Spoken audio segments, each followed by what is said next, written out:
Think beyond a degree. Build real impact. Shape your future with an MBA. From IILM University.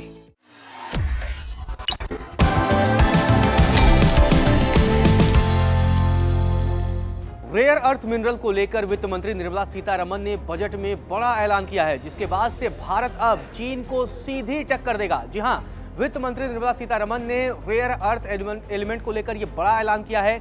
Budget में वित्त मंत्री निर्मला सीतारमण ने rare earth पर खास ऐलान करते हुए कहा कि EMS-PLI को बढ़ाकर 40,000 करोड़ रुपए किया जाएगा। मतलब अब दुर्लभ खनिज के क्षेत्र में भारत भी दुनिया से कदम मिलाकर चलेगा और चीन की दादागिरी पर लगाम कसेगा।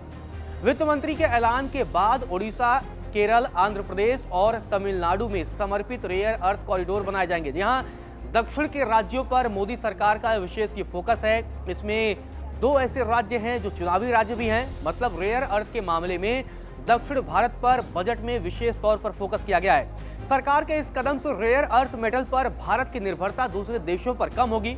आपको बता दें कि चीन के पास दुनिया का सबसे बड़ा रेयर अर्थ भंडार है।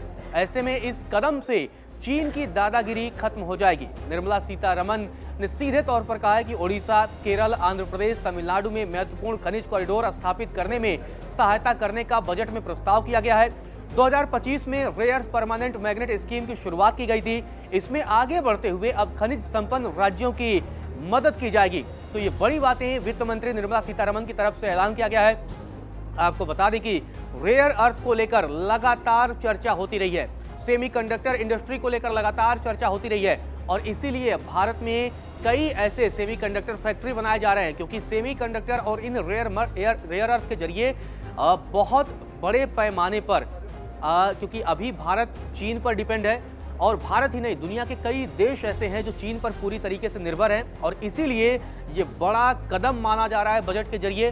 क्योंकि वित्त मंत्री के मुताबिक अगर हम माने तो सरकार रेयर अर्थ मिनरल के लिए अलग से कॉरिडोर तैयार करेगी, जिससे इनके खनन, प्रोसेसिंग और सप्लाई चेन को तेज किया जा सके। मतलब यहाँ पर कोई बाधा ना आए इन सारी प्रक्रिया को, मतलब चाहे वो प्रोसेसिंग की बात हो, चाहे वो खनन की बात हो, चाहे वो सप्लाई चेन की बात हो, इसमें कोई बाधा ना आए और इन्हें भरोसेमंद तरीके से इस्तेमाल किया जा सके।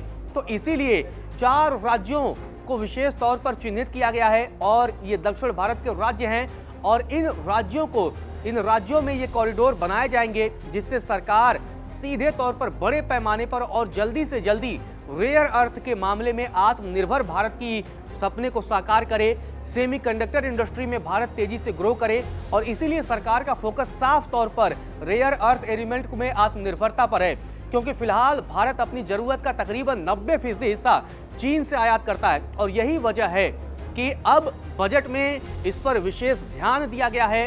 पिछले दिनों जब प्रधानमंत्री नरेंद्र मोदी जापान के दौरे पर गए थे, तब भी उन्होंने सेमीकंडक्टर इंडस्ट्री का दौरा किया था। वहां फैक्ट्रियों पर जाकर वो देख रहे थे कि किस तरीके से आखिर रेयर अर्थ एलिमेंट का इस्तेमाल करके सेमीकंडक्टर इंडस्ट्री को बढ़ावा दिया जाता है, क्योंकि चिप से लेकर के, फोन से लेकर के और यहाँ तक कि बड़े बड़े जहाजों तक में सब में मौजूदा समय में रेयर अर्थ के जरिए तैयार होने वाला ये सेमीकंडक्टर इंडस्ट्री बहुत अहम हो जाता है। बजट भाषण में वित्त मंत्री निर्मला सीतारमण ने बताया है कि भारत के सेमीकंडक्टर मिशन 1.0 ने देश की सेमीकंडक्टर क्षमताओं का विस्तार किया है और इसी आधार पर सरकार उपकरण और सामग्री बनाने, फुल स्टैक इंडियन IP विकसित करने और सप्लाई चेन को मजबूत करने के लिए ISM 2.0 लॉन्च करेगी। तो मतलब संदेश क्लियर है कि भारत अब रेयर अर्थ के मामले में आत्मनिर्भर बनना चाहता है और इसीलिए बजट में इसे लेकर ये बड़ा ऐलान किया गया है और भारत का ये कदम निश्चित तौर पर आत्मनिर्भर बनने की तरफ ये कदम है, क्योंकि चीन पर अभी भारत 90% डिपेंड है और ऐसे में चीन की निर्भरता कम करने के लिए सरकार की तरफ से जो बजट में ऐलान किया गया है उसके मायने बहुत ही अहम हो जाते हैं।